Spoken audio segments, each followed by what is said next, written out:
उपस्थित सभी धम्म भाइयों और बहनों, आप सभी को मेरा विनम्र जय भीम, नमो बुद्धाय। आज हम अनागारिक धर्मपाल इनकी 160वीं जयंती मनाने के लिए यहाँ उपस्थित है। हालांकि जयंती 17 सितंबर को हो चुकी है, याद है क्या आपको?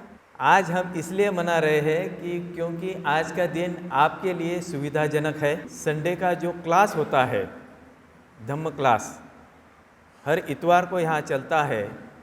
उसी क्लास का मौका लेकर मुझे बताया गया कि आज ही मैं यदि धर्मपाल जी के जीवन पर कुछ कहता हूँ तो अच्छा रहेगा। और ये सूचना थी धम्मचारी सुवीर्य जी की, और जैसे कि वो मेरे काफ़ी करीबी मित्र है, परम मित्र है, तो मैं उन्हें टाल नहीं सका और मैंने तुरंत हाँ बोल दी, और आज मैं आप सबके समक्ष खड़ा हूँ। भाइयों और बहनों, वैसे देखा जाए तो अनागारिक धर्मपाल जी का जीवन बहुत ही विशाल है, बहुत ही बड़ा है, और उनके जीवन के बारे में संक्षेप में बता पाना या कम शब्दों में उनके जीवन के बारे में आपको अवगत कराना, यह नामुमकिन सी बात है, असंभव ऐसी बात है।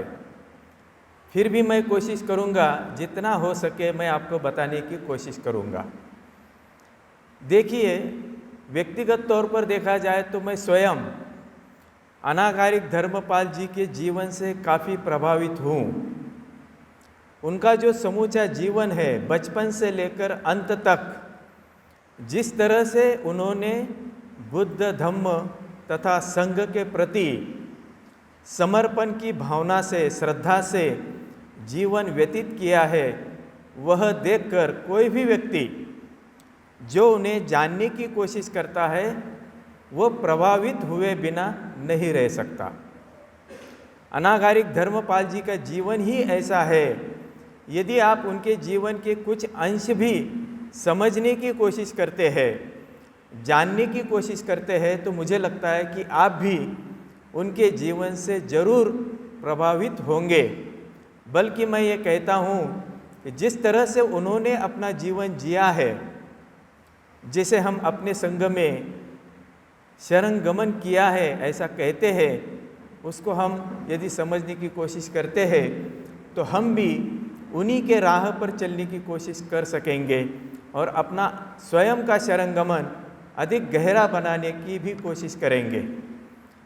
वैसा देखा जाए तो धर्मपाल जी जो है वो मूलतः सिलोन के हैं, जिसे आज के ज़माने में श्रीलंका कहा जाता है। श्रीलंका के होने के बावजूद हम सबको पता है श्रीलंका का कुछ इतिहास हमने सुना होगा। पुराने ज़माने में उसे सिलोन कहा जाता था। सिलोन का भी इतिहास शायद आप लोगों ने सुना होगा। आपको यह भी पता होगा कि हमारे जो सम्राट अशोक थे, है ना, भारतवर्ष में जिन्हें सम्राट अशोक के नाम से जाना जाता था, उनके जो पुत्र और पुत्री थी, उनको उन्होंने श्रीलंका यानी सिलोन में भेजा था। किस लिए? धम्म प्रचार और प्रसार के लिए। सिलोन में भी बुद्ध का धम्म पहुंचना चाहिए, वहाँ भी धम्म प्रचार होना चाहिए। इस उद्देश्य से उन्होंने अपना पुत्र और पुत्री दोनों को भी वहाँ भेजा था। पुत्र का नाम क्या था?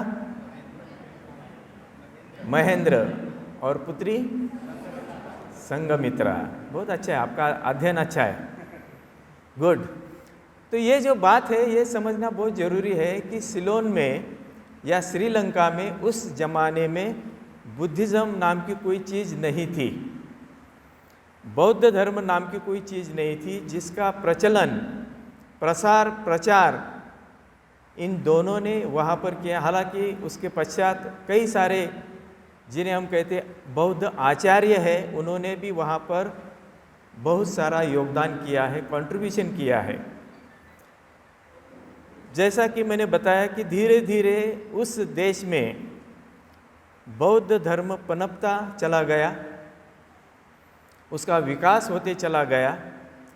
लेकिन साथ ही साथ सिलोन की यदि हम बात की करें इतिहास की और हम थोड़ा झांक कर देखते हैं तो हमें पता चलता है कि सिलोन मूलतः बौद्ध राष्ट्र होने के बावजूद भी वहाँ पर बौद्धों का प्रभाव होने के अलावा दूसरे ही धर्मों का, दूसरे ही देशों का प्रभाव दिखाई पड़ता था।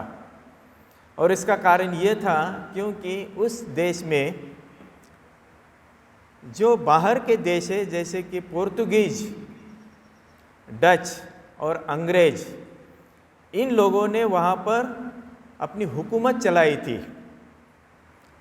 उस सिलोन पर या श्रीलंका पर उन्होंने अपना राज्य बसाया था।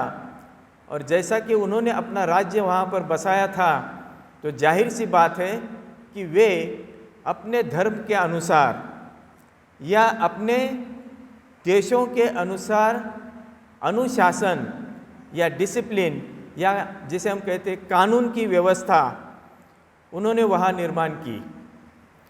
इस तरह की कानूनी व्यवस्था वहाँ पर निर्माण की कि सिलोन में रहने वाले जो मूल बुद्धिस्ट लोग थे, बौद्ध लोग थे या परिवार थे, माता पिता थे, जब भी उन्हें अपने नन्हे बच्चे का नामकरण कराना पड़ता था तो वहाँ सरकार की ओर से रजिस्ट्रेशन किया जाता था नामों का। लेकिन वो जो रजिस्ट्रेशन होता था उसमें यदि आप बौद्ध परिवार के व्यक्ति हो या बुद्धिस्ट पेरेंट्स हो तो भी आप आपके बच्चे का यानी बेटे का हो या बेटी का हो नामकरण अपनी इच्छा से बौद्ध संस्कृति के अनुसार नहीं कर सकते थे। अब देखिए ये कितनी भयानक बात है ना। उनको उस तरह का कोई स्वातंत्र्य नाम की कोई चीज़ नहीं थी। अब कुछ कुछ बातें यदि हम थोड़ा गौर करते हैं, यहाँ हमारे बीच काफ़ी सारे बुजुर्ग लोग बैठे हैं और बहुत सारे युवा युवतियाँ भी बैठे हैं, वो भी जानते हैं भारत का इतिहास। भारत भी कभी परदेशों के हाथ में था। किनके हाथ में था? ब्रिटिश लोगों के हाथ में था। तब भारत में जिस तरह की परिस्थितियाँ थी शायद बिल्कुल वैसी ही या उससे भी बदतर ऐसी परिस्थितियाँ सिलोन में या श्रीलंका में उस जमाने में थी। ये जो अलग अलग देशों के राज्यकर्ता थे उन्होंने अपनी कानून व्यवस्था वहाँ पर निर्माण की थी जिसके तहत वहाँ के जो मूल बुद्धिस्ट लोग थे वे अपने आप को बौद्ध करके खुलेआम जीवन जीना उनके लिए मुश्किल हो गया था। इसलिए उनको इस बात की भी स्वतंत्रता नहीं थी कि वो अपने बच्चों के नाम बौद्ध संस्कृति के अनुसार रख सके।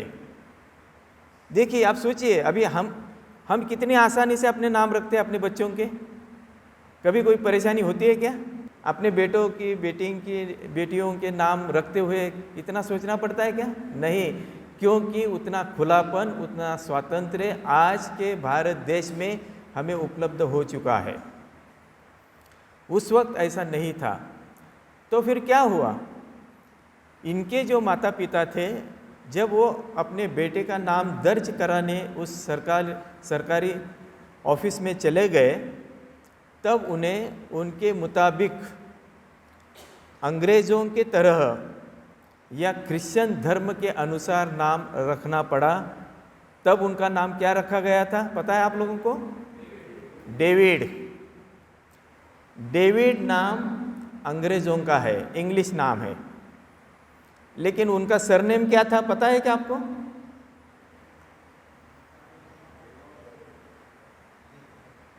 नहीं पता?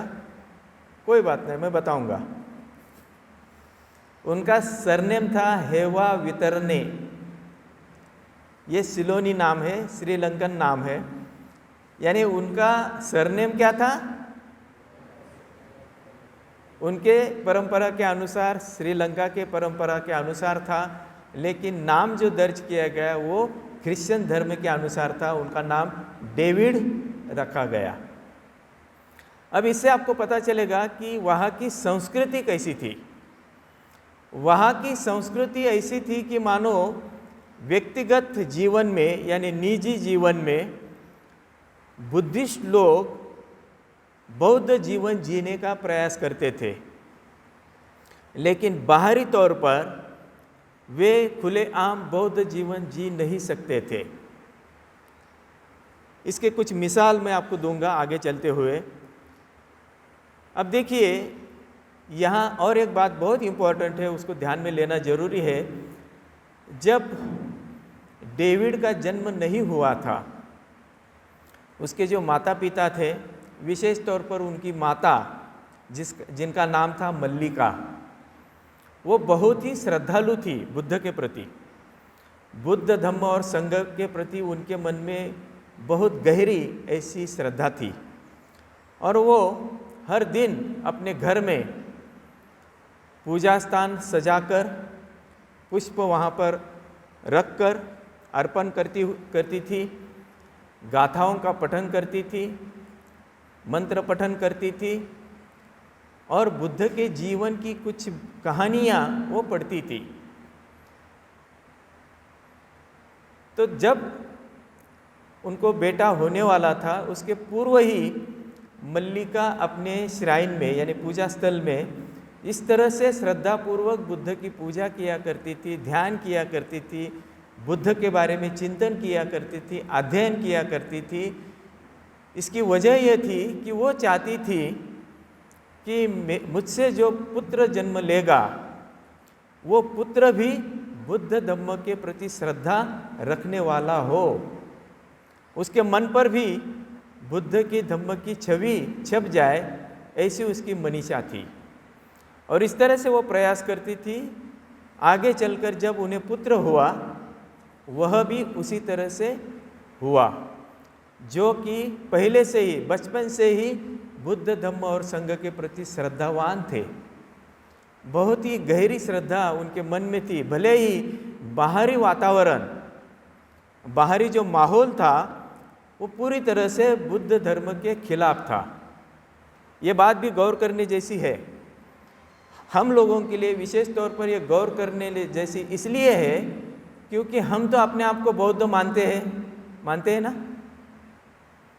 मानते हो या नहीं? रिस्पांस देना है आपको। तो आप अपने आप को क्या मानते हो? बौद्ध मानते। क्यों मानते हो? अब घर वाले मानते हैं तो हम भी मानते हैं।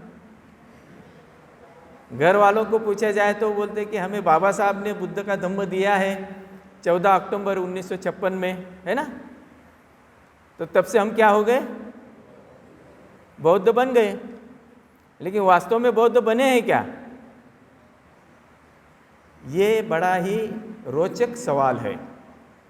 बाबा साहब ने भले ही हमें बुद्धिस्ट बना लिया है, यानी धर्मांतरण हो चुका है बौद्ध धर्म में, लेकिन फिर भी आज यदि हम देखते हैं तो हमारे समाज के कई लोग अपने आप को लोगों को बताने के लिए, जताने के लिए बुद्धिस्ट मानते हैं,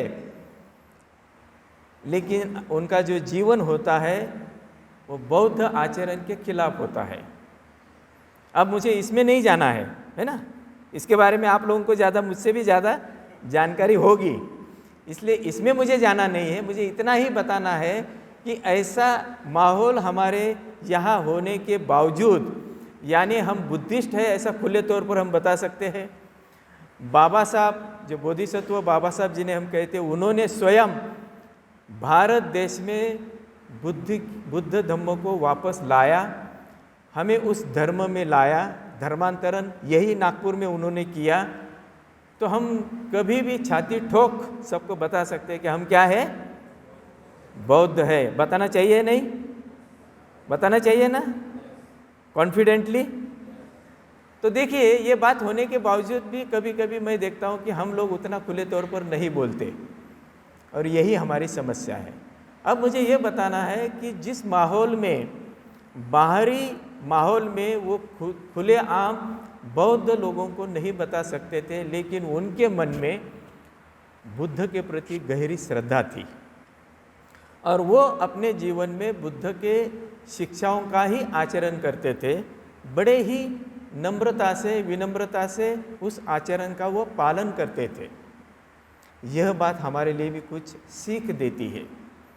यदि बाबा साहब ने हमारे लिए बुद्ध का धम्म चुन लिया है तो उसके पीछे कितने महत्वपूर्ण कारण है उसे हमने समझने की कोशिश करनी चाहिए, और अपने आप को केवल नाम के लिए बुद्धिस्ट बताने के बजाय हमने आचरणशील बौद्ध बनने की कोशिश करनी चाहिए। और यही मिसाल हमें अनागारिक धर्मपाल जी के जीवन से देखने को मिलती है, भले ही वो छोटे बच्चे क्यों ना थे।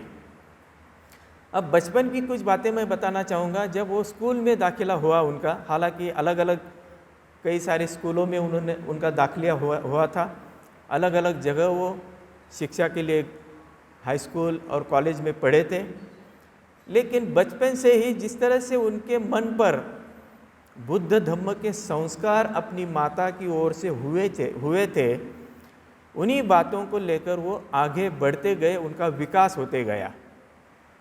जब वो स्कूल में थे तो स्कूल के दिनों की वो याद बताते हैं, जैसा कि हर साल क्या होता है, वैशाख पूर्णिमा। वैशाख पूर्णिमा किसे कहते हैं? बुद्ध जयंती। इन्होंने डायरेक्ट बता दिया। तो हम वैशाख पूर्णिमा, जिस दिन बुद्ध को ज्ञान प्राप्ति हुई, उस दिन को हम वैशाख पूर्णिमा या बुद्ध जयंती के नाम से पहचानते हैं। हमारे लिए सबसे बड़ा उत्सव है बुद्धिस्ट लोगों के लिए, है ना? क्योंकि जिस बौद्ध धर्म को हम आचरण में लाने की कोशिश करते हैं, वह बौद्ध धर्म हमें किससे प्राप्त हुआ? बुद्ध का धम्म पहली बार यदि किसी ने बताया होगा तो वो है सम्यक संबुद्ध। कौन है? सम्यक संबुद्ध ने पहली बार बुद्ध का धम्म बताया। हालांकि इतिहास में ऐसा बताया जाता है कि सम्यक संबुद्ध के पहले भी कई सारे बुद्ध हो चुके हैं, लेकिन वर्तमान जगत की बात की जाए तो हम केवल सम्यक संबुद्ध, जिन्हें हम शाक्य मुनि बुद्ध कहते हैं, उन्हीं के द्वारा आज हमें जो धम्म पता है वो हम तक पहुंचा है। इसलिए वैशाख पूर्णिमा या बुद्ध जयंती मनाना हमारा सबका कर्तव्य है। हम सब ने इस महोत्सव को मनाना चाहिए, बड़ी ही धूमधाम से मनाना चाहिए। मैं कहता हूँ कि हमारा जो समाज है, यानी बुद्धिस्ट लोग हैं, उन्होंने इस समारोह को बड़े पैमाने पे उसका त्यौहार मनाना चाहिए। उसी तरह से उस वक्त भी सिलोन में जो बुद्धिस्ट लोग थे, उनको लगता था कि हमने ये बुद्ध जयंती मनानी चाहिए, और उसके लिए वो प्रयास करते थे, जहाँ कहीं भी विहार रहते थे, विहारों को सजाना, बुद्ध मूर्ति अच्छी तरह से सजाना, वहाँ पर फूल, पुष्प, गंध, मालाएं अर्पण करना, गाथाओं का पठन करना, पूजा करना, धम्म प्रवचन, ध्यान आदि बातें वो करने की कोशिश करते थे।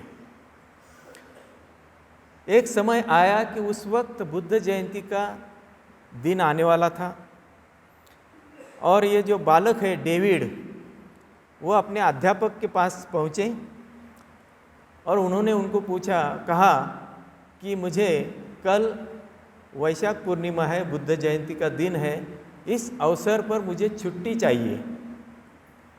यदि आप छुट्टी देते हैं तो अच्छा होगा, हम उसको अच्छी तरह से मना पाएंगे, और मैं मनाना चाहता हूँ।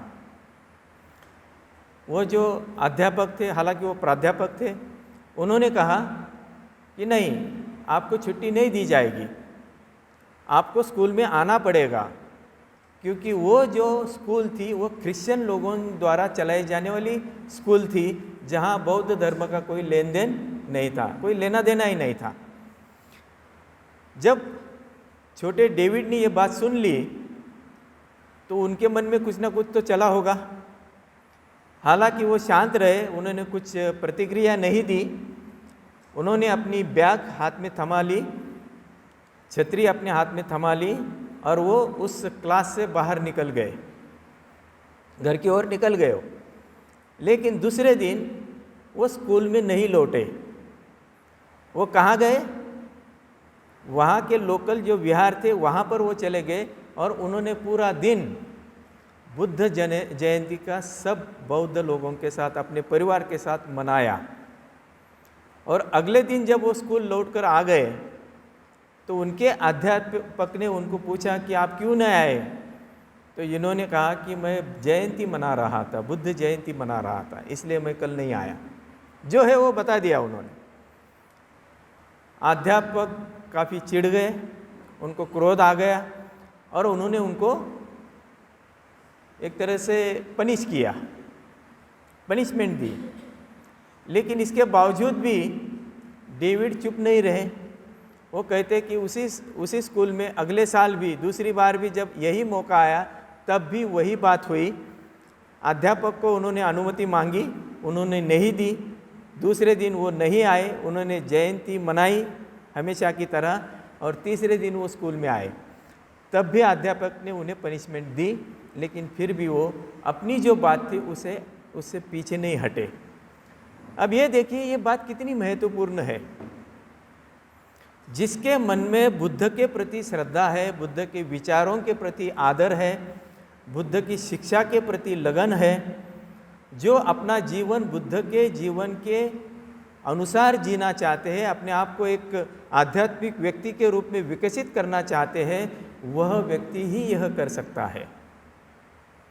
यह भी बात हमारे लिए सोचने जैसी है। हमने भी इस सवाल को अपने आप को पूछना चाहिए। मुझे उत्तर देने की आवश्यकता नहीं है कि क्या हम इस तरह से अपने निर्णय पर पक्के रहते हैं क्या?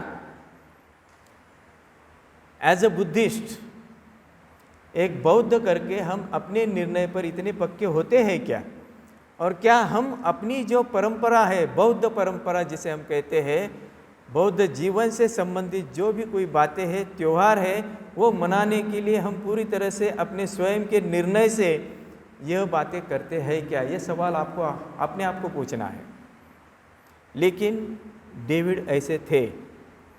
डेविड बहुत ही, क्या कहते हैं कि श्रद्धावान तो थे ही, लेकिन उनके मन में स्वयं के प्रति एक आत्मविश्वास पूरी तरह से था। किसी भी तरह से उनका आत्मविश्वास कम नहीं था। वो छोटे होने के बावजूद भी वो किसी से डरते नहीं थे। और हम बड़े होने के बावजूद भी क्या होते हैं? डर जाते हैं ना कभी कभी। लोग क्या कहेंगे? सबसे बड़ी जो समस्या है हमारी सोच की वो ये है कि लोग क्या कहेंगे, है ना सुवीरे? कभी कभी वो गाना याद आता है मुझे। कौन सा? कुछ तो लोग कहेंगे, है ना? मैं गाता नहीं हुआ, इसलिए निश्चिंत रहिए। कुछ तो लोग कहेंगे, लोगों का काम ही है कहना। छोड़ो बेकार की बातों को। बस यहीं पर रुकेंगे हम। छोड़ो बेकार की बातों को, जो लोग कहते हैं उनको छोड़ दो। यदि आपको बाबा साहब में विश्वास है, बुद्ध में विश्वास है, अपने संघ में विश्वास है, तो हमने अपने आप में विश्वास रखना चाहिए कि हमें बौद्ध करके ही जीवन जीना है। और इसकी जीती जागती मिसाल धर्मपाल जी के जीवन से हमें मिलती है। आगे चलकर बहुत सारी घटनाएं घटित हुई है उनके जीवन में, लेकिन और एक बात मैं बताना चाहता हूँ। उसी बीच एक बार वो अपने स्कूल का जो एक आंगन होता है, गार्डन जिसे कहते हैं हम, बगीचा हम कहते हैं, उसमें वो अकेले शांत बैठे थे एक पेड़ के नीचे। दोपहर का समय था, कड़ी धूप थी। एक पेड़ की छाया में, जैसे कि यहाँ पीपल का वृक्ष है, उसकी छाया बहुत गहरी होती है, ऐसे ही किसी पेड़ के छाया में वो बैठे थे, शांति से बैठे थे, अकेले बैठे थे। लेकिन वो क्या कर रहे थे? उनके हाथ में एक किताब थी और उस किताब में वो बुद्ध की जो शिक्षा है, जिसे हम आर्य अष्टांगिक मार्ग कहते हैं, इस विषय का अध्ययन वो बैठे बैठे कर रहे थे। शीतल छाया में बड़ी ही एकाग्रता से मन को एकाग्र करते हुए बुद्ध की शिक्षा, आर्य अष्टांगिक मार्ग की जो शिक्षा है, बहुत ही गहन और महत्वपूर्ण ऐसी शिक्षा है जिसको कहा जाता है मिडल पाथ। बौद्ध धर्म में जिसे क्या कहा जाता है? मध्यम मार्ग। मध्यम मार्ग की शिक्षा आर्य अष्टांगिक मार्ग है, जिस पर वो अध्ययन कर रहे थे, उसकी पढ़ाई कर रहे थे, चिंतन कर रहे थे। तब एक अध्यापक उनकी तरफ आ गए और उन्होंने देखा कि ये बालक पेड़ के नीचे बैठकर अकेला ही कुछ पढ़ रहा है। तो उन्होंने आकर देखा कि इनके हाथ में कौन सी किताब है। उस किताब को देखकर वो तिलमिला उठे। क्यों? क्योंकि उन्होंने देखा कि ये बालक कौन सा किताब पढ़ रहा है?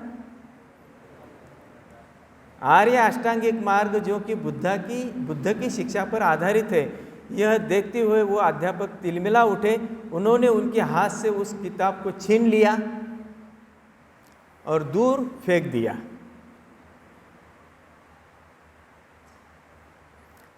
कुछ इमेजिन हो रहा है क्या? मान लीजिए कि आप वहां पर बैठे हो, कल्पना कर सकते हैं ना आप? कल्पना करना आता है या नहीं? हाँ, वही जानना चाहता हूँ। मान लीजिए कि आप उस पेड़ के नीचे छाया में बैठे हो, बड़े ही श्रद्धा भाव एकरूप होकर, एकरूप मन से, एकाग्र मन से आप उस किताब को पढ़ रहे हो। आर्य अष्टांगिक मार्ग की ऊंची शिक्षा पढ़ते हुए आप पूरी तरह से उसमें एकरूप हो चुके हैं। उस शिक्षा का आपके मन पर गहरा प्रभाव पड़ता चला जा रहा है। कल्पना कीजिए।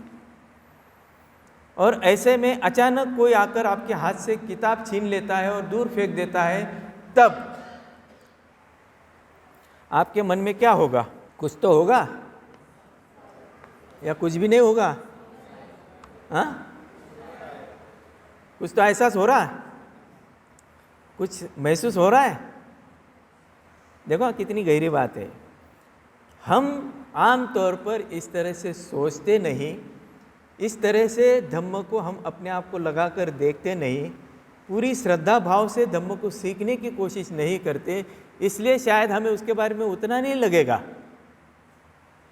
है ना? लेकिन डेविड, जो बालक डेविड है, उसकी जो भावना थी, उस भावना से यदि आप एकरूप होकर समझने की कोशिश करते तो आपको कुछ लगेगा। यह बात उनके लिए बहुत ही पीड़ादायी थी। डेविड को इस बात की बहुत तकलीफ हुई, पीड़ा हुई। वो चिढ़ गए, लेकिन फिर भी अपने आप को उन्होंने शांत किया। इतना होने के बावजूद भी उन्होंने कभी भी अपना जो कार्य है उसे नहीं रोका। एक बौद्ध करके जो करना चाहिए वो करते रहे। और एक तीसरी घटना है, बहुत ही इम्पोर्टेंट है। बचपन में वो कितने, जिसे हम कहते हैं ना बगावत करना, बगावत शब्द का अर्थ समझते हैं क्या? बगावत अच्छे कार्य के लिए बोल रहा हूं मैं। विरोध करना, अडिग रहना, फर्म रहना, ये बात उनमें तब से ही थी। तीसरी जो घटना थी वो थी कि उनके ही स्कूल में, शायद उन्हीं के क्लास में एक छोटा, उन्हीं के उम्र का एक लड़का था, उसकी डेथ हो गई, उसकी मृत्यु हो गई। और मृत्यु के समय, ये तो क्रिश्चियन स्कूल थी, उन्होंने उस शैया को, शैया समझते हैं ना, डेड बॉडी, उस शैया को उन्होंने प्रांगण में बीच में रख दिया और सारे विद्यार्थी, अध्यापक उसके इर्द गिर्द जमा हो गए और उस डेड बॉडी की ओर देखने लगे। डेविड भी वहाँ पर था, उसने भी देखा, डेड बॉडी को भी देखा, और जो लोग वहाँ पर आसपास खड़े थे, जो विद्यार्थी वहाँ पर खड़े थे, सबके चेहरे की ओर भी उन्होंने देखा। कुछ देर देखने के बाद उन्हें तुरंत समझ में आ गया, ये सारे लोग उस बालक को, जिसका शव वहाँ पड़ा था, उसकी ओर इस नज़र से देख रहे, ऐसे नज़रों से देख रहे हैं कि उनके चेहरे से स्पष्ट तौर पर भय दिखाई दे रहा था। क्या दिखाई दे रहा था? भय, जिसे मराठी में हम भीति म्हणतो। ये जो भय है, ये जब उन्होंने देखा और उसी क्षण उनके मन में विचार चलने लगे और फिर उनको साक्षात्कार हुआ, यानी एक चमत्कारिक बात उनके समझ में आ गई कि जीवन का ये सत्य है, जो भी व्यक्ति जन्म लेता है वो आज या कल मरने ही वाला है। लेकिन मृत्यु को लोग किस तरह से देखते हैं? मृत्यु के प्रति ये जो भय है, यह उनको अनुभव आ गया और भय के कारण लोग ईश्वर में श्रद्धा रखते हैं, ईश्वर की पूजा करते हैं। इस बात को उन्होंने जान लिया।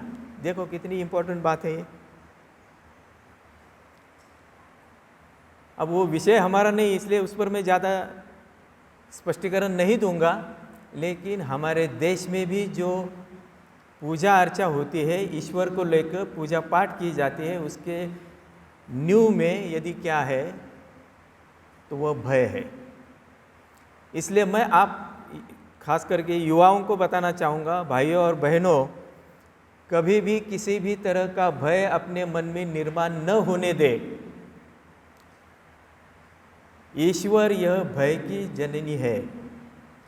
भय के कारण ईश्वर कल्पना निर्माण होती है और उसकी पूजा लोग करते हैं। यदि आप बुद्धिस्ट हो, यदि आप बौद्ध हो, तो आपको इस बात की चिंता करने की कोई आवश्यकता नहीं है। क्यों नहीं है? क्योंकि बुद्ध ईश्वर नहीं है। बुद्ध को भीने की आवश्यकता, डरने की आवश्यकता नहीं है। इस बात को आपने ध्यान में लेना चाहिए। तो वो ये बात उस वक्त उनको समझ में आ गई। हालांकि बहुत सारे उदाहरण हैं, लेकिन मैं यही 2-3 उदाहरणों से आपसे ये बताना चाहता हूँ कि बचपन से ही वो कितने स्वतंत्र विचार वाले थे। न केवल स्वतंत्र विचार वाले थे, बल्कि उस तरह से स्वतंत्र आचरण भी करने वाले थे। वो किसी को भी डरते नहीं थे। आगे चलकर फिर वो जैसे युवा अवस्था की ओर बढ़ने लगे, तो फिर उनका हौसला बढ़ता गया। वो खुले तौर पर विहारों में जाने लगे, बुद्ध जयंती मनाने लगे। इसी बीच जैसे वो स्कूल से अपने घर की ओर जाते थे या घर से अपने स्कूल की ओर आते थे, उस बीच में एक विहार पड़ता था जहाँ वो अक्सर जाया करते थे। वहाँ एक काफ़ी ज्येष्ठ ऐसे भिक्षु रहा करते थे जिनका नाम था गुणानंद। ये जो भिक्षु थे वो कई सालों से उस विहार में रहते थे और धम्म का प्रचार और प्रसार करते थे। उनकी धम्मवाणी सुनने के लिए धर्मपाल, यानी छोटे डेविड, उस वक्त वो धर्मपाल नहीं बने थे, वो वहाँ जाया करते थे और इन भिक्षुओं से धम्म देशना सुना करते थे। बड़ी गंभीरता से सुना करते थे। धीरे धीरे ये जो गुणानंद भिक्षु थे, इनकी शैली इतनी अच्छी थी, इतनी सहज थी, किसी के भी मन को लुभा लेने वाली थी। तो डेविड के मन को भी उन्होंने लुभा लिया। हालांकि ये जो भिक्षु थे वो धर्म में, यानी धम्म में बहुत ही गहरे आचरणशील करने वाले व्यक्ति थे। तो धम्म को बड़ी ही बखूबी तरीके से समझाते थे, उदाहरण देकर वो समझाते थे और लोगों को धम्म का महत्व समझ में आता था। उनकी जो शैली थी उसका प्रभाव डेविड के मन पर पड़ा और उन्होंने भी उसी तरह से धम्म को सीखने की कोशिश की। हर समय वो वहाँ पर जाते थे, प्रवचन सुनते थे, उनके साथ वार्तालाप करते थे, बातें करते थे, धम्म पर चर्चा करते थे। एक तरह से मानो भिक्षु गुणानंद की सहवास में उनका प्रशिक्षण होते चला गया। एक बौद्ध जीवन कैसा होता है वो सीखने लगे और फिर धीरे धीरे उनका पूरा जो लक्ष्य है उसी दिशा में आगे बढ़ता गया। फिर उन्होंने ठान लिया कि अब देखिए उनकी उम्र जो है वो 20 साल के हो चुके थे तब तक। हमको लगता है कि 20 साल तो ये छोटे बच्चे की उम्र है ना। 20 साल के बच्चे को हम क्या समझते हैं? छोटा बच्चा है। लेकिन ये जो थे इनमें इतनी गहरी सोच थी कि उन्होंने उस वक्त उस वक्त 20 साल की उम्र में ऐसा सोच लिया कि अब मैं पूरा जीवन, मेरा स्वयं का पूरा जीवन बुद्ध के धम्म के प्रचार और प्रसार के लिए समर्पित करूँगा। अब जब उन्होंने ऐसा ठान लिया तब उन्होंने अपना नाम भी बदल दिया। तब से वो स्वयं को धर्मपाल कहने लगे। धर्मपाल का मतलब होता है जो धर्म का पालन करता है ना। कभी कभी पाली में हम धम्मपाल कहते हैं, वो भी वही सेम अर्थ है उसका। तो उन्होंने ये नाम अपने आप धारण किया क्योंकि उन्हें धर्म का पालन करना था अपने समूचे जीवन में आगे चलकर, और इसी नाम से वो आगे बढ़ते गए। हालांकि जब वो बड़े होते रहे तब उन्होंने धम्म प्रचार और प्रसार के लिए कई सारे काम किए हैं। उन्होंने कई सारे, जिसे हम कहते हैं अस्पताल खुलवाए, कई सारे जिसे शालाएँ कहते हैं, एजुकेशन स्कूल्स कहते हैं, वो उन्होंने खुलवाए, कॉलेजेस खुलवाए, लोगों की सेवा की, धम्म प्रचार के लिए अलग अलग जगह गए। विश्व में उस वक्त वो घूमने चले गए थे। वो इंग्लैंड गए, अमेरिका गए, शिकागो गए, फ्रांस गए, पेरिस गए, अलग अलग देशों में वो गए थे धम्म प्रचार और प्रसार के लिए। इसी बीच अमेरिका में जब वो चले गए थे तो उनका परिचय कर्नल अल्कॉट, शायद नाम आपने सुना होगा, इनसे हुआ। सिस्टर मेरी फॉस्टर से उनका परिचय हुआ। मैडम ब्लावस्की, इनसे उनका परिचय हुआ। ये सारे परदेशी लोग हैं। जब इनके संपर्क में वो आ गए तो वो लोग इतने प्रभावित हुए धर्मपाल के व्यक्तित्व से, जीवन से, कि उन्होंने उन्हें कई तरह से मदद की। ये बात बहुत इम्पोर्टेंट है। यदि हम धम्म के लिए समर्पित है और अच्छा धम्म जीवन हम जीते हैं, लोगों तक धम्म पहुंचाने की कोशिश करते हैं, तो धम्म को मानने वाले या जिन पर धम्म का प्रभाव पड़ता है, ऐसे लोग धम्म को बढ़ावा देने के लिए, धम्म चारों ओर फैलाने के लिए दान का आचरण करते हैं। ये जो व्यक्ति इनके जीवन में आए थे, उन्होंने बहुत ही बड़ा दान अनागारिक धर्मपाल के कार्य के लिए किया है। अब उसमें विस्तार में मैं नहीं जाऊंगा, बहुत सारी डिटेल में बातें हैं, लेकिन इनके प्रभाव से बहुत सारे लोग प्रभावित हुए। जैसा कि मैंने मेरी फॉस्टर का उल्लेख किया था, जब उनसे धर्मपाल जी का परिचय हुआ, उस वक्त ये जो महिला थी, हालांकि वो उनसे काफ़ी उम्र में ज़्यादा थी, उस वक्त उनके मन में एक सवाल था और उनका व्यक्तित्व भी थोड़ा ऐसा ही था। वो एक गुस्से वाली महिला थी, चिढ़ने वाली, तुरंत चिढ़ जाती थी, है ना। लोग कैसे चिढ़ते हैं मालूम है क्या आपको? तो ऐसे ही ये महिला थी जिसको बहुत क्रोध आता था, वो चिढ़ जाती थी, वो संयम नहीं रख पाती थी स्वयं पर। तो इस बात से वो परेशान थी, है ना। इस बात से वो बहुत ज़्यादा परेशान थी। तो उनको लगा कि अब ये धर्मपाल जी आए हैं, इन्हें मैं पूछती हूँ कि भाई ये जो मेरी अवस्था है, इस पर मैंने किस तरह से काबू लाना चाहिए, अपने मन को मैंने किस तरह से शांत करना चाहिए, मेरा जो गुस्सा है उसे किस तरह से मैं शांत करूं। ये बातें उन्होंने उनको पूछी और धर्मपाल जी ने उन्हें बहुत ही अच्छी तरह से, जैसे हमारे धम्मचारी, धम्म मित्र, पुरुष महिला एक दूसरे को समझाते हैं ना, समझाते हैं या नहीं, कि आपका गुस्सा ऐसा है तो ऐसा ही रहने दो, ऐसा बोलते हैं क्या? गुस्से पर काबू लाना ये बहुत इम्पोर्टेंट बात है, लेकिन इतनी आसान है क्या? नहीं है। थोड़ी भी बात हमारे मन के विरुद्ध यदि कोई हो जाती है तो फिर पूछो ही मत, हम तुरंत चिढ़ जाते हैं। जैसे कि मानो बिजली का करंट लग गया हो, तुरंत हम बौखला जाते हैं और कुछ भी बोल देते हैं, फिर या और भी कुछ कर देते हैं। ये जो मानवीय स्वभाव है, जिसके बारे में मेरी फॉस्टर ने उनको सवाल किया कि ये मेरी समस्या है, आप मुझे बताइए कि इस पर मैं कैसे कार्य करूं, तब धर्मपाल जी उन्हें जिस तरह से समझाते हैं,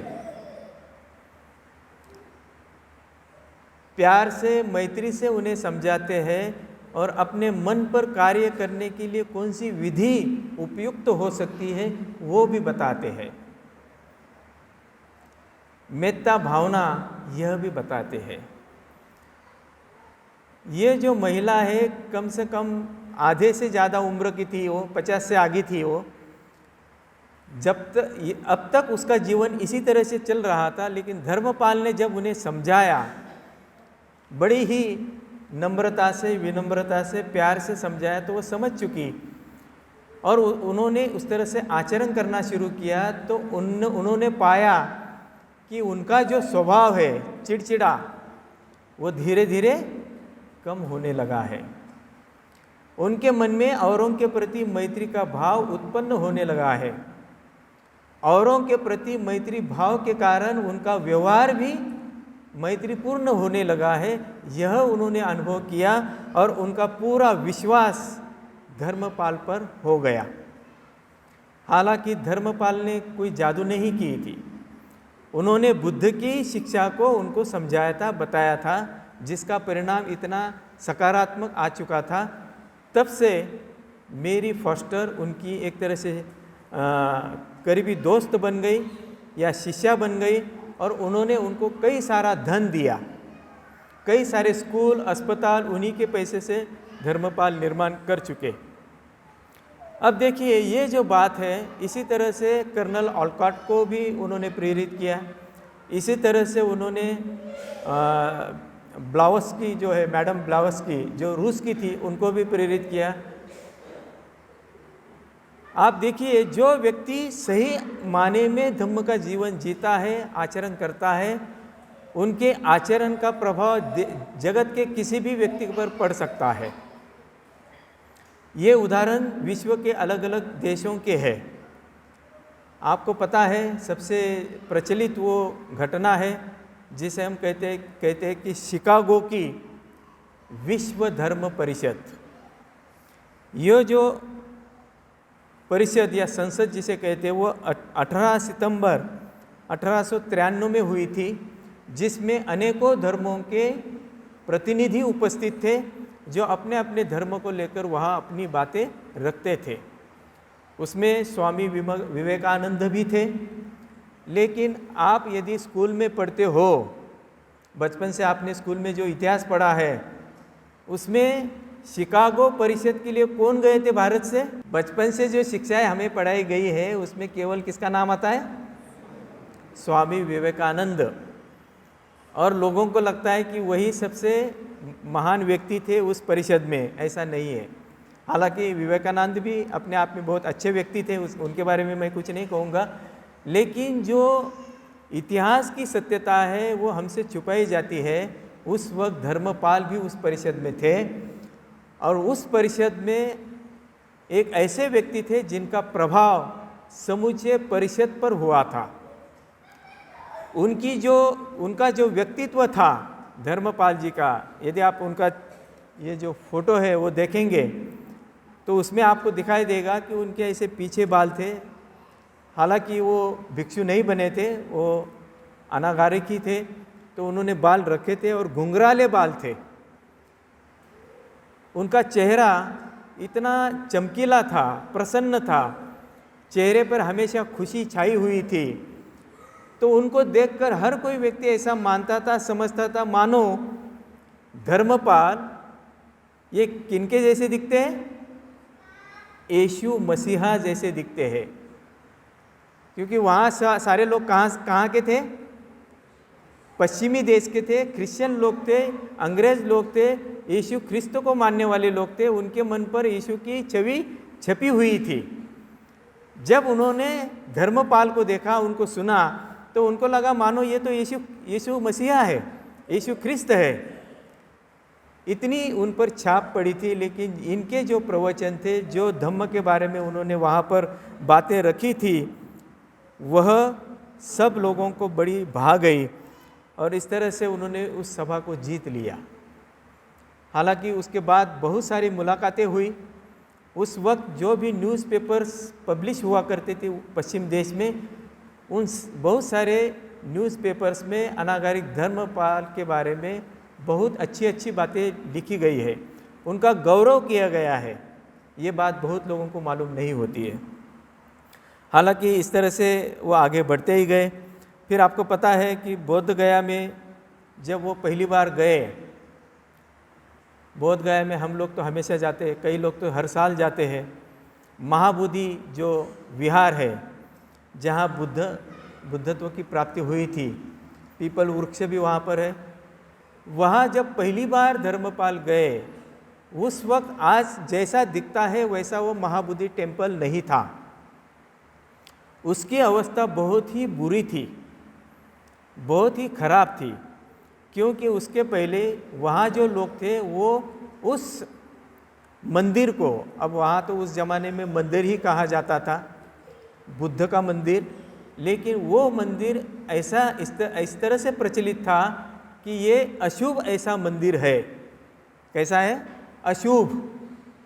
यहाँ बुरी आत्माएं, प्रेत आत्माएं या भूत रहते हैं, ऐसा लोगों में गलतफहमी फैला दी थी। और लोगों में जो आसपास के लोग थे, लोकल लोग थे, वो वहाँ पर आकर बड़े बड़े पत्थर, कंकर, मिट्टी वहाँ पर फेंकते थे। धीरे धीरे कई सालों तक ये सिलसिला चलता रहा और वो जो मंदिर है वो मिट्टी के ढेर में गड़ गया। ये भी पता होगा आपको? नहीं? उसका जो शोध है या उसका संशोधन किसने किया? कनिंघम, वो एक ब्रिटिश आर्कियोलॉजिस्ट थे, उन्होंने उसकी खोज निकाली, वो सारी मिट्टी बाजू में हटाई और उस मंदिर को सामने लाया। ये देखिए इतनी बुरी अवस्था उस मंदिर की थी। जब धर्मपाल वहाँ गए तो वो देखकर वो बहुत चिंतित हो गए, उनके मन में बड़ी पीड़ा उत्पन्न हुई। उनको लगा कि ये क्या है, जो आदर्श मैं मानता हूँ, बुद्ध मेरे आदर्श है, उनका पूजा स्थल इतनी बुरी अवस्था में कैसे? और उस वक्त जब वो कहते, उन्हीं के शब्दों में मैं कहता हूँ, वो कहते कि जब मैंने बुद्ध के चरणों में अपना मस्तक लगाया, उनके चरण स्पर्श किए अपने मस्तक से, उसी क्षण मेरे मन में ये विचार आया कि यहाँ से आगे बुद्ध गया के मंदिर की मुक्ति के लिए और इसके उत्थान के लिए मैं यही रहकर काम करूँगा। देखो, ये एक तरह की प्रतिज्ञा है, यहाँ रहकर मैं काम करूँगा। ये इस तरह की प्रतिज्ञा उन्होंने उस वक्त ली जब कोई भी माहौल नहीं था, वहाँ कोई भी भिक्षु नहीं थे। हालांकि ये जब वहाँ चले गए, एक भिक्षु उनके साथ थे। फिर उन्होंने उनको पूछा, धर्मपाल जी ने दूसरे भिक्षु को पूछा कि क्या आप, मैं ऐसा सोचता हूँ यहाँ रहकर काम करूँ, क्या आप मेरे साथ रहना चाहोगे? तो देखो ये भी बात कितनी आश्चर्य की है कि उस भिक्षु को भी ऐसा ही लग रहा था। वो उन्होंने कहा कि हाँ, मैं भी वही सोच रहा था, मैं भी आपके साथ रहूँगा। और फिर दोनों वहाँ रुके और उन्होंने उसके उत्थान के लिए बहुत सारा कार्य किया। वो संक्षेप में बताना मुश्किल है, आप ज़रूर उनकी जीवनी पढ़िए। कितनी सारी बातें हुई है, कितना सारा संघर्ष उन्हें करना पड़ा है। वहाँ जो लोकल महंत थे हिंदुओं के, उन्होंने उस पर किस तरह से कब्जा किया था, कानूनन भी लड़ाई की गई, सरकार भी उन्हीं की ओर से थी। बहुत सारी बातें उसमें घटित हुई है। आज भी ये बातें चल रही है, आज के ज़माने में भी ये बातें चल रही है। पूरी तरह से बोध गया का ये जो मंदिर है मुक्त नहीं हुआ है। हालांकि हमारे लोग वहाँ जाते हैं, ये बात अलग है, सरकार उसको रोक नहीं सकती, ये भी बात अलग है। विश्व के बौद्ध वहाँ पर आते हैं, विजिट करते हैं, दर्शन के लिए आते हैं, ये भी बात सबको पता है। लेकिन इस कार्य में उन्होंने अपने आप को झोंक दिया। यदि धर्मपाल यह नहीं करते तो शायद हमें ये पता नहीं चलता कि वहाँ पर बुद्ध का मंदिर है। इसलिए बहुत इम्पोर्टेंट बातें हैं, हमने इस पर सोचना चाहिए और हमने भी कुछ कोशिश करनी चाहिए उसको छुड़ाने के लिए। मुझे लगता है कि काफ़ी समय से मैं आपको ये बातें बता रहा हूँ, इसके लिए और भी ज़्यादा समय चाहिए था, लेकिन मुझे लगता है कि उन्होंने जिस तरह से कार्य किया है, उनका जो समर्पण है बौद्ध जीवन के प्रति, उसको यदि हम समझ लेते हैं और पूरे अंतिम समय तक उन्होंने जो धम्म के प्रचार और प्रसार के लिए कार्य किया है, सिलोन, भारत और विश्व के अन्य कई देशों में उन्होंने किया है, उसमें उन्होंने प्रकाशन भी किया है, महाबोधि जिसे जर्नल कहा जाता है उसका भी उन्होंने प्रकाशन किया है, बहुत सारे प्रकाशन किए हैं। ऐसे इतना सारा कंट्रीब्यूशन बौद्ध धर्म के लिए भारतवर्ष में 19वीं सदी के अंत में उन्होंने किया है, जिससे प्रेरणा लेकर बाबा साहब भी आगे बढ़े। इसलिए उस सदी के अनागारिक धर्मपाल यह बोधिसत्व है। बोधिसत्व अनागारिक धर्मपाल के नाम से भंते जी ने बहुत अच्छी तरह से, बोधिसत्व किसे कहा जाता है आपको पता है, जो 10 पारमिताओं का पालन करता है उसे बोधिसत्व कहा जाता है। उस हर एक पारमिता का पालन धर्मपाल जी कैसे करते थे इसकी बहुत अच्छी जानकारी उर्गेन संगरक्षी जी ने दी रखी है, जिसको आप पढ़िए। उनके जीवन के बारे में भी बहुत अच्छी जानकारी भंते जी ने दी है, उसको भी आप पढ़िए, ताकि हम अपने संघ में अनागारिक धर्मपाल जी की जयंती क्यों मनाते हैं इसकी सही सही जानकारी आपको मिलेगी। और जहाँ भी कहीं हम लोग जाएंगे हमने इस जयंती को मनाना चाहिए। और मैं तो ऐसा कहूँगा, केवल जयंती मनाना पर्याप्त नहीं है, बल्कि उनके विचारों को और उनमें जो धाड़स था, जो कॉन्फिडेंस था धम्म प्रचार और प्रसार के लिए, जिससे वो आगे बढ़ते गए, उसको हमने सीखना चाहिए, अपने जीवन में लाने की कोशिश करनी चाहिए। तभी हम उनके भी शिष्य कहलाएंगे, बाबा साहब के भी शिष्य कहलाएंगे, भंते जी के शिष्य कहलाएंगे और अंततः सम्यक संबुद्ध बुद्ध के भी शिष्य कहलाएंगे। तो मुझे आशा है कि आप इसी तरह से इसी प्रेरणा को बरकरार रखते हुए अपना धम्म जीवन जिएंगे और सभी के कल्याण के लिए प्रयास करेंगे। इसी आशा के साथ मैं यही रुकना चाहूँगा। बहुत बहुत धन्यवाद। जय भीम, नमो बुद्धाय।